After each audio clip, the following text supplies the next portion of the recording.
ये बनाना। अभी मैं गणेशपुरा गांव में आया हुआ हूँ। गणेशपुरा गांव ने पहले बहिष्कार किया था, लेकिन इनसे मैं एक दिन बात करके आया हूँ और इन्होंने सबने कल वोट देने का मन बनाया है। रोटी बन रही थी चूल्हे पे, तो मैंने कहा भाई मुझे 2 रोटी खिला दो, मैं सुबह से भूखा हूँ। तो रोटी भी गुजर बाबा रोटी भी खिला रहा। और मैं इसलिए लाइव आया हूँ कि अगर मैं आपका एमएलए बनता हूँ तो जो मैंने वादे किए हैं कि मैं भ्रष्टाचार को यहाँ से जड़ से उखाड़ कर फेंक दूंगा। मैंने कई सारी चीज़ें इस दौरान जब मैं विधानसभा क्षेत्र में घुमा हूँ तो बहुत सारी समस्या मैंने देखी है। एक तो फसल बीमा का जो पैसा है, मैं चुनाव जीतता हूँ तो किसानों को फसल बीमा का पैसा दिलाऊंगा। मांग रोड से जो 12 तक की सड़क टूटी पड़ी है उसको मैं ठीक कराऊंगा। अंता में बस स्टैंड बनाने का प्रयास करूंगा। और मैं कई विधानसभा क्षेत्रों में जब मैं गया हूं तो मैंने देखा है बालदड़ा में बाढ़ आई थी, जब कई मकान और लोगों का नुकसान हुआ था, लेकिन मुआवजा उचित मुआवजा नहीं मिला। तो उसका दोबारा से सर्वे होकर उसका मुआवजा लोगों को दिया जाए। दूसरा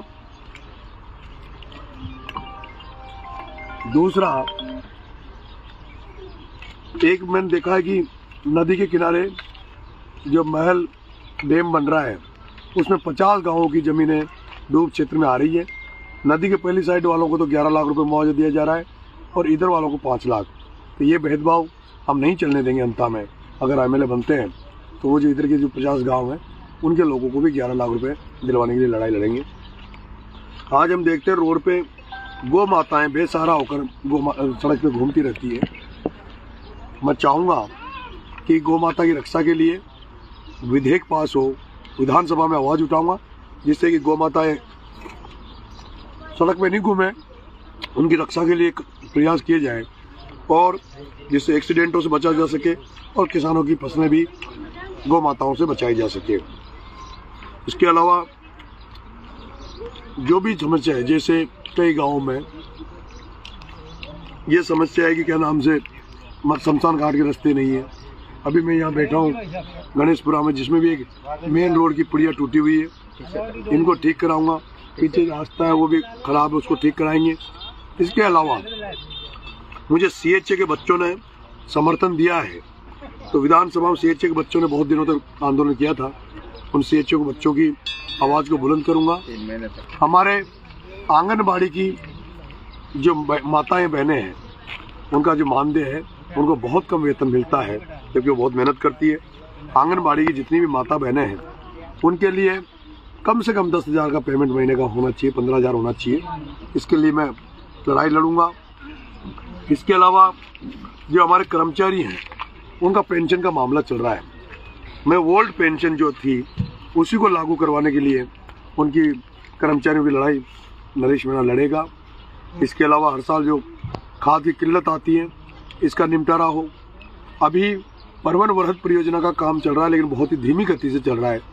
इसके कारण से पलसावा, बिजोरा, ये कई ऐसी पंचायतें हैं, धामली, सुंदलग, चौक, बामला, जो अभी भी उनके खेत परवन वरहत परियोजना के पानी के लिए इंतजार कर रहे हैं। अगर मैं बनता हूँ तो उसमें भी गति दूंगा ताकि वो जल्दी से जल्दी परवन वरहत परियोजना नहर का पानी खेतों तक पहुंच सके। समर्थन मूल्य पे कांटे का एक जो मामला है, कांटे तो लगते हैं लेकिन जब किसान माल बेच चुका होता है उसके बाद लगते हैं। तो मैं कोशिश करूंगा समर्थन मूल्य के कांटे तब लगे जब किसान की फसल खेत से नहीं निकले, उसके पहले फसल बीमा के कांटे लगे। और 25 कुंटल की जो सीमा बना रखी है फसल कांटों में, समर्थन मूल्य कांटों के लिए, उसको बढ़ाया जाए। उसको बीघा के हिसाब से किया जाए, जिसकी जितनी बीघा की ज़मीन है उस हिसाब से वो किया जाए। मैं उम्मीद करता हूँ कि मैं एक साधारण परिवार में पैदा हुआ हूँ, एक किसान के घर में, सब्जी ले आओ ना यार, किसान के घर में पैदा हुआ हूँ। और अगर एमएलए बना तो जिस तरह से मैंने पिपलोदी में जो 7 बच्चे सही स्कूल की भ्रष्टाचार की भेंट चढ़ गए थे, उनको जिस तरह से मैं 40 दिन जेल रहा, 15 दिन भूख हड़ताल करके उनको न्याय दिलाया। अब मेरे एमएलए बनने के बाद यहाँ भी आप देखोगे कि किस तरह से मैं कोई भी अगर कोई दुर्घटना में कोई किस तरह से ऐसे कोई जनहानि होगी तो वहाँ उनको मुआवजा दिलाने के लिए जितनी लड़ाई मेरे से हो सकती है उतनी लड़ाई मैं करूँगा। और यहाँ की जनता को जिस तरह का सर्व समाज मुझे आशीर्वाद दे रहा है, कई लोगों में संशय रहता है कि मीणा समाज से है, मीणा समाज ही करेगा, तो मैं उनसे कहना चाहता हूँ, अभी भी आपने चुनाव में देखा होगा मीणा समाज बड़ा शांति से चुनाव लड़ रहा है। और अगर मुझे जिस तरह जन समर्थन मिल रहा है, सर्व समाज समर्थन मिल रहा है, उससे मीणा समाज को भी लग रहा है कि यार सभी जो नरेश को इतना साथ दे रहे हैं तो हम भी उनका भी व्यवहार बदलेगा और वो लोग भी समावेशी बनेंगे, सबको साथ लेके चलेंगे। लेकिन फिर भी मैं आश्वस्त कर देना चाहता हूँ, अगर कोई मीणा गलत है तो उसके नरेश मीणा उसका सहयोग नहीं करेगा, उसके अगेंस्ट रहेगा। और आपने देखा भी होगा जो भी यहाँ पर गलत लोग थे वो मेरे साथ आप नज़र नहीं आ रहे होंगे, मेरे साथ साफ सुथरे अच्छे लोग नज़र आ रहे हैं। एक जो मैं प्रमोद भाया का भ्रष्टाचार उसके खिलाफ तो मैं बोलता ही हूँ, लेकिन मैंने देखा है कि गाँव में भी उनके जो आदमी हैं, डाल दो कहीं मत, तो वो जो उनका भी कई अत्याचार मैंने देखा गांव में। उन्होंने शमशान घाट की जमीनों का अतिक्रमण कर रखा है, रास्ते जाम कर रखे, चरागाह भूमिया फाड़ रखी, उनके खिलाफ भी हम मोर्चा खोलेंगे। अभी कुछ दिन बाद में पंचायत राज का चुनाव आ रहा है और पंचायत राज के चुनाव में भी अभी जो मेरे चुनाव में जो मदद कर रहे हैं, जो युवा साथी बढ़ चढ़कर भाग ले रहे हैं, हम कोशिश करेंगे कि पंचायत राज के चुनाव में भी नए लड़कों को मौका मिले, नए लड़के चुनाव जीते। और उन सबका जो भाई हमारे साथ जो पूरी ताकत से लगे हुए हैं, ऐसे लड़कों की हम चुनाव में मदद करेंगे, उनका प्रचार प्रसार भी करेंगे, ताकि पंचायत राज से भी अच्छे लड़के निकल के आए जो आप अच्छी सोच रखे किसानों के गरीबों के प्रति, ताकि उनको भी हम पंचायत राज, ताकि उससे विकास हो सके। मैंने देखा है हमारे आड़ोती में धर्म के प्रति बहुत ज़्यादा आस्था रहती है, लेकिन मैंने कई गाँव में गया देखा है कि देवनारायण भगवान के मंदिर हुए हैं, बाबा रामदेव के मंदिर हुए हैं, वो बड़े ही जीर्ण शीर्ण अवस्था में है, कहीं बाउंड्रियाँ नहीं है, कहीं लोगों ने बेचारा तारबंदी कर रखी है, कई जगह कब्जे के लोगों ने कर रखे हैं। अगर एमएलए बनता हूँ तो क्योंकि प्रमोद जैन भाया ने अपनी मीटिंगें करने के लिए और अपने राजनीतिक फायदे के लिए, बैठक बनाने के लिए तो बड़ा की बावड़ी और हाईवे पर एक मंदिर बना रहे हैं जिसमें 100, 200, 500 करोड़ रुपए खर्च किए। अगर वो इन बस्तियों में रामदेवरा मंदिर या देव महाराज के मंदिरों पे लगाता तो उसका बड़ा फायदा लोगों को मिलता और एक उस आस्था से जुड़े हुए लोगों को भी फायदा मिलता। लेकिन एक भी ऐसी जगह नहीं मिली जहां भाया ने कुछ किया हो। यहाँ दलित समाज बहुत बड़ा है, उस दलित समाज से मैं आश्वस्त कर देना चाहता हूँ कि अभी तक आपने खूब वोट दिए प्रमोद जैन भाया को, लेकिन उसने रिटर्न में कुछ नहीं किया। मेरे को एक भी जगह बाबा साहब भीमराव अम्बेडकर की मूर्ति नजर नहीं आई।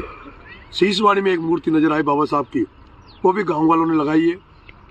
तो मैं चाहूँगा कि अगर मैं एमएलए बनता हूँ तो दलित समाज के लिए हर बड़ी बस्ती में बाबा साहब की मूर्ति लगाऊंगा, साथ के साथ एक अच्छी सी लाइब्रेरी उनके लिए खोलूँगा।